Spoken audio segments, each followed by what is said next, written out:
সংরক্ষণ হয়তো সরকার সংরক্ষণ করেই দিল, কিন্তু আবার পাশাপাশি যদি কেউ প্রতিদিন ভেঙে দেয় তাহলে সরকারের পক্ষেও কিন্তু একটা বিপদ। অযত্ন আর অবহেলায় পড়ে আছে ময়মনসিংহ স্মৃতিসৌধ। বধ্যভূমি এবং মুক্তিযুদ্ধের শহীদদের স্মরণে তৈরি করা স্থাপনাগুলো। রাত নামলেই এসব জায়গায় বাড়ে মাদকসেবীদের আড্ডা ও অসামাজিক কার্যকলাপ। চুরি হয়ে যাচ্ছে রাষ্ট্রীয় সম্পদ। দীর্ঘদিনেও এসব স্থাপনার সংস্কার ও রক্ষণাবেক্ষণের উদ্যোগ না নেওয়ায় ক্ষুব্ধ মুক্তিযোদ্ধারা।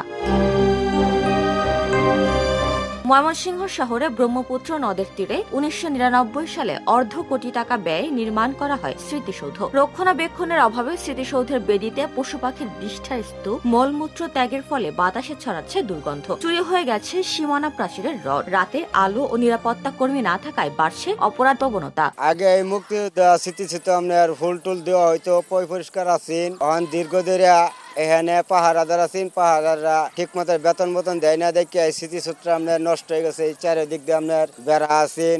এই মুক্তিযোদ্ধারা স্মৃতি যাতে অবহেলিত না হয়, মুক্তিযোদ্ধারা যাতে অসম্মানিত না হয়, যাতে করে এই গুরুত্বপূর্ণ স্থানগুলি যেমন স্মৃতিসৌধ এবং কি আপনার শহীদ মিনার প্রত্যেকটি স্থানে যেন প্রত্যেক জেলায় উপজেলায় যেন এটিকে পুনরায় আবার নতুন করে সংস্কার করা হয়। শুধু স্মৃতিসৌধই নয়, জরাজীর্ণ অবস্থায় রয়েছে জেলার অধিকাংশ বধ্যভূমিগুলো। পোস্টার ও নামফলক মুছে যাওয়ায় বোঝার উপায় নেই যে এগুলো বধ্যভূমি। এই ময়লার দুর্গন্ধের কারণে এই পবিত্র জায়গাটা আর পবিত্র নেই। কেউ গাঁজা খাচ্ছে বসে বসে, কেউ ইয়াবা খাচ্ছে, কেউ ইনজেকশন মারছে, মানে এটা প্রায় এটা অ্যাভেলেবেল। এটার কারণটা কি জানেন? সংস্কার নাই, একজন লোক নাই। রিলিংস গুলো আছে এগুলো তুলে নিয়ে আর বাঙালি জনে বিক্রি করে ফেলতেছে। মহান মুক্তিযুদ্ধের ইতিহাস ও শহীদদের আত্মত্যাগের কথা নতুন প্রজন্মকে জানাতে এগুলো সংস্কারের দাবি জানান বীর মুক্তিযোদ্ধারা। স্বাধীনতার সঙ্গে যে সমস্ত ভাস্করগুলো যায়, এটা একদিকে যেহেতু যেভাবে ভাঙা হয়েছে, আর আমি সংরক্ষণের কথা দাবি করি, সংরক্ষণ হয়তো সরকার সংরক্ষণ করেই দিল, কিন্তু আবার পাশাপাশি যদি কেউ প্রতিদিন ভেঙে দেয় তাহলে সরকারের পক্ষেও কিন্তু একটা বিপদ। এদিকে জেলা পরিষদের নির্বাহী কর্মকর্তা জানান, স্মৃতিসৌধ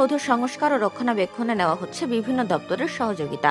আমরা এটা সংরক্ষণের ব্যাপারে জেলা পরিষদ প্রতি বছরই কম বেশি কাজকর্ম করে থাকে। আমাদের মহান বিজয় দিবস আছে, এই উপলক্ষে এটার কিছু রক্ষণাবেক্ষণ কার্যক্রম চলমান। এই স্মৃতিসৌধটির মান মর্যাদা বজায় রেখে সংরক্ষণ করার যাবতীয় ব্যবস্থা আমরা ইনশাল্লাহ নিব।